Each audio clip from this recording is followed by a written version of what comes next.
Have you ever felt like you were stuck? Asking yourself, how do I find clarity and purpose when everything around me feels overwhelming? And I'm not even sure where I'm going. Well, you're not alone. Whether you're running a business, raising kids, or trying to keep up with the demands of life, we all reach a point where we lose our sense of direction. But here's the thing, if you're ready to rediscover your passion, find your way back again, and reconnect with what truly matters to you, you've come to the right place. I'm your host, Yves Mukanya, and you are listening to the Rising and Thriving podcast.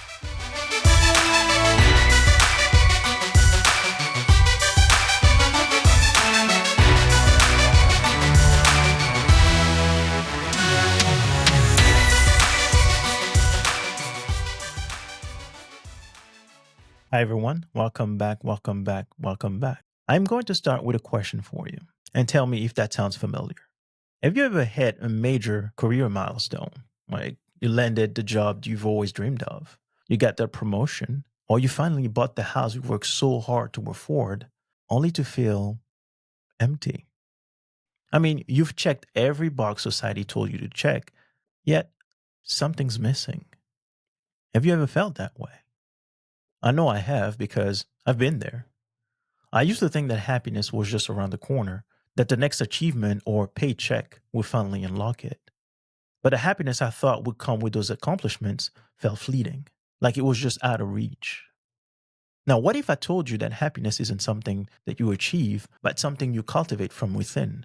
That the pursuit of external accomplishments may actually be what's keeping true contentment at arm's length.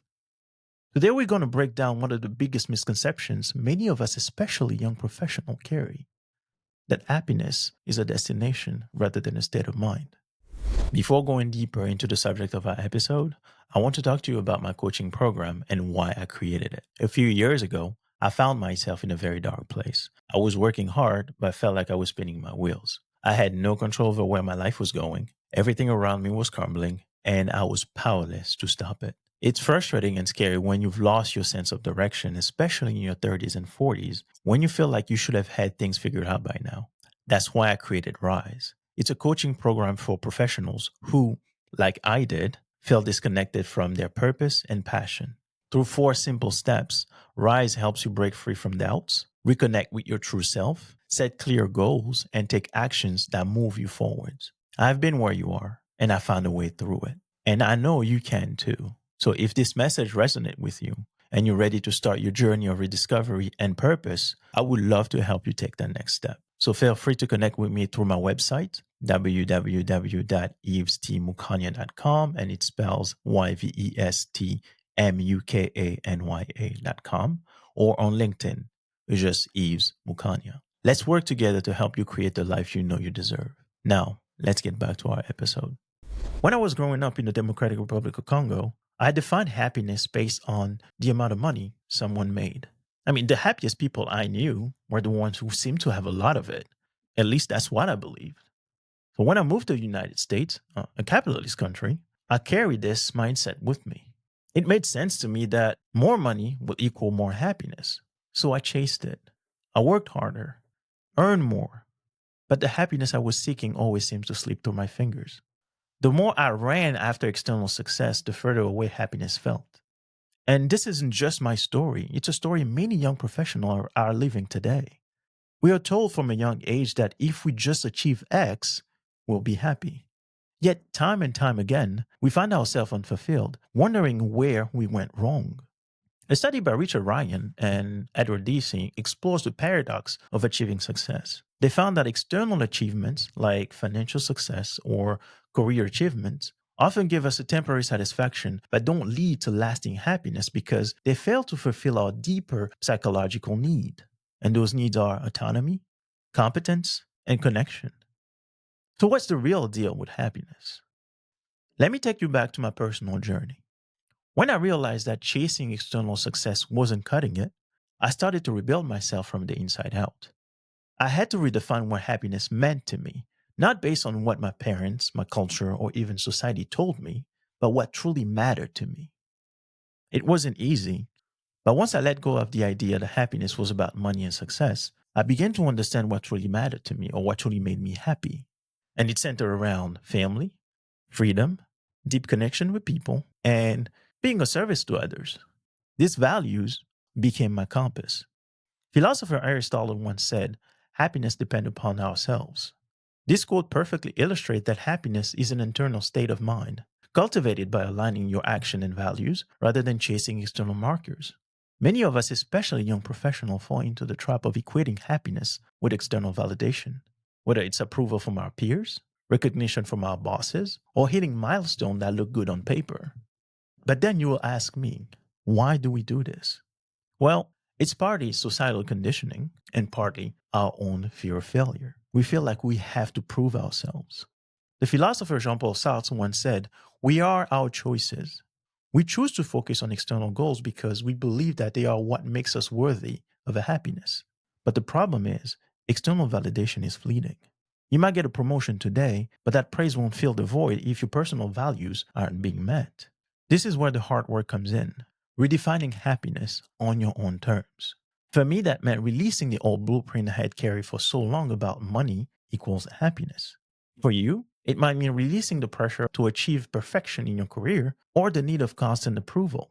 Happiness, as philosopher Lao Tzu said, is the way. It's not a final destination, but a state of being that you have to cultivate every single day.